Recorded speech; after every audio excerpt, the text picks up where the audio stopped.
Hello दोस्तों, welcome to daily one question practice series for CSIR NET life science 2023। आइए video शुरू करते हैं और देखते हैं आज कौन से क्वेश्चन को हम प्रैक्टिस करने वाले हैं। तो देखिएगा, आज के इस वीडियो में जो क्वेश्चन हमारे सामने है वो आया है यूनिट नंबर 4 यानी सेल कम्युनिकेशन और सेल सिग्नलिंग से। क्वेश्चन में आपको दो लिस्ट देके रखी है। लिस्ट 1 के अंदर कुछ प्रोटीन दिए गए हैं और लिस्ट 2 के अंदर उन प्रोटीन की कुछ प्रॉपर्टीज दी गई हैं। आइदर उनके स्ट्रक्चर के बारे में है, उनके फंक्शन के बारे में है। आपको मैच करके बताना है कि कौन से प्रोटीन का कौन सा फंक्शन है। ठीक है, तो यहाँ पर 4 प्रोटीन दिए गए हैं। नीडोजन है, फाइब्रोनेक्टिन है, इंटीग्रिन है और विनमेंटिन है। चलिए मैं इनके बारे में आपको बता देती हूँ, फिर अपने क्वेश्चन को हम सोल्व करेंगे। तो सबसे पहले हम जानेंगे कि ये नीडोजन्स क्या होते हैं। ठीक है, देखिए यहाँ पर सबसे पहले हम बात करेंगे नीडोजन्स की। ये जो नीडोजन है ये मिलते हैं जो बेसमेंट मेम्ब्रेन होती है, यानी जिस पर सभी सेल अटैच होते हैं आकर। तो जब ह्यूमन के एम्ब्रियो की डेवलपमेंट हो रही होती है तो उस टाइम पर बेसमेंट मेम्ब्रेन की फॉर्मेशन में, उसके असेंबली में, वहां पर यूज किया जाता है नीडोजन को। ठीक है, देखिए लिखा भी है इसके बारे में। जो नीडोजन 1 है, 2 है are found in basement membrane during the human embryonic development. Nidogens have been proposed to play a key role in basement membrane assembly by providing a link between the laminin and Colforth network and by integrating other ECM proteins such as perlecan into these specialized extracellular matrix। यानी कि basement की membrane की assembly के लिए जितने भी आसपास के प्रोटीन है या फिर जो भी काम करना होता है उस सभी में रोल होता है नीडोजन का। ठीक है, चलिए इसको मैच कर लेते हैं। तो ये जो ए है इसको हम मैच कर सकते हैं थर्ड से, यानी one of the principal structure protein of basal lamellae या फिर बेसल मेम्ब्रेन।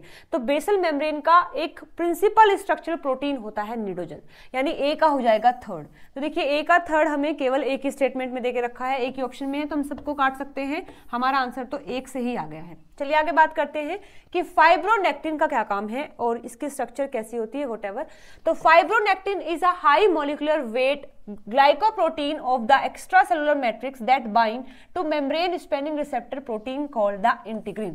देखो यहाँ पर बात की गई है एक्स्ट्रा सेलुलर मैट्रिक्स, यानी देखो सेल ये है, हमारे सेल के बाहर भी कुछ प्रोटीन्स प्रेजेंट होते हैं। इन प्रोटीन्स को कहा जाता है एक्स्ट्रा सेलुलर मैट्रिक्स। ठीक है, तो उनमें से ही एक है फाइब्रोनेक्टिन जिसका हाई मॉलिक्यूलर वेट होता है और ये एक ग्लाइकोप्रोटीन है। ग्लाइकोप्रोटीन मतलब प्रोटीन होता है जिससे ग्लाइकोसाइड्स जो है यानी कि जो ग्लूकोज वगैरह है वो जुड़ी होती हैं। तो ये एक ग्लाइकोप्रोटीन है। ठीक है, और ये बाइंड किससे करता है? ये इंटीग्रिन से बाइंड करता है। इंटीग्रिन क्या है? एक मेम्ब्रेन स्पेनिंग रिसेप्टर प्रोटीन है, इससे बाइंड करता है fibronectin. Fibronectin also bind to other extra cellular matrix protein such as collagen है, फिब्रिन है और हेपरन है। हेपरन सल्फेट प्रोटियोग्लाइकन्स, यानी कि ये जो फाइब्रोनेक्टिन है ये इंटीग्रिन से तो जुड़ता ही है, साथ साथ जो दूसरे प्रोटीन है जैसे कि कोलेजन है, फिब्रिन है, हेपरिन सल्फेट प्रोटियोग्लाइकन है, उनसे भी ये जुड़ता है। ठीक है, Fibronectin exists as a protein dimer consisting of two nearly identical monomeric link by a pair of disulfide bond. The fibronectin protein is produced from a single gene, but alternative splicing of its pre-mRNA leads to the creation of several isoform। यानी कि देखो यहाँ पर जो fibronectin होता है ये dimer की फॉर्म में प्रेजेंट होगा और साथ साथ ये भी बताया है कि जो दोनों डाइमर होते हैं वो जुड़े होते हैं डाइसल्फाइड बॉन्ड से। और फिर इसको बताया है कि यहाँ पर ये जो फाइब्रोनेक्टिन है सेल के अंदर केवल इसका एक ही जीन होता है, यानी एक ही जीन से फाइब्रोनेक्टिन बनते हैं, लेकिन अल्टरनेट स्प्लाइसिंग के कारण अलग अलग तरीके से स्प्लाइसिंग होती है प्री एमआरएनए की, तो वहां पर अलग अलग टाइप के फाइब्रोनेक्टिन बनते हैं। ठीक है, चलिए तो इसको मैच कर लेते हैं। यहां पर जो फाइब्रोनेक्टिन है उसको हम मैच कर सकते हैं। In human genome one gene of this protein is present but many different isoform are there due to alternate splicing. ये जो फाइब्रोनेक्टिन है सेल के अंदर केवल इसका एक ही जीन होता है, लेकिन उस जीन से जो प्री एमआरएनए बनता है उसकी अलग अलग तरीके से स्प्लाइसिंग की जाती है, जिससे फाइब्रोनेक्टिन की बहुत सारी आइसोफॉर्म सेल के अंदर फॉर्म हो जाती हैं। ठीक है, तो यानी बी का हो जाएगा फर्स्ट, और देखो यहाँ पर बी का फर्स्ट ही दिया हुआ है। अब हम बात करते हैं कि ये इंटीग्रिन क्या है। थोड़ा बहुत हमने जान ही लिया है इंटीग्रिन क्या है, एक रिसेप्टर होता है। चलिए मैं बता देती हूं आपको इसके बारे में। Integrin are the principal receptor used by animal cells to bind to the extra cellular matrix. यानी सेल जब जो बाहर उसके प्रोटीन है, जो मैट्रिक्स है, उससे जुड़ने के लिए उसके पास एक रिसेप्टर होता है जिसको कहा गया है integrin. They are heterodimer and function as the transmembrane linkers between the extra cellular matrix and the actin glycoskeleton. यानी कि देखो यहाँ पर जैसे ये सेल है, सेल के बाहर ये मैट्रिक्स प्रेजेंट है और सेल के अंदर कुछ साइटोस्केलेटन प्रेजेंट है। इन दोनों को जोड़ने का काम जो है ये इंटीग्रिन करता है।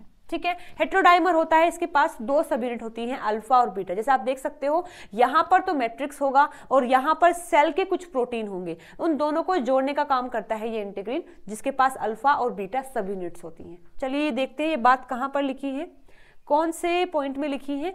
तो इंटीग्रिन को हम जोड़ सकते हैं कि ये क्या है, एक heterodimer of alpha and beta subunit है and bind to extra cellular matrix protein. बिल्कुल सही बात है। तो सी का हो जाएगा फोर्थ, सी का फोर्थ भी दिया है और डी का हो जाएगा सेकंड। चलिए मैं इसके बारे में पहले आपको बता देती हूँ।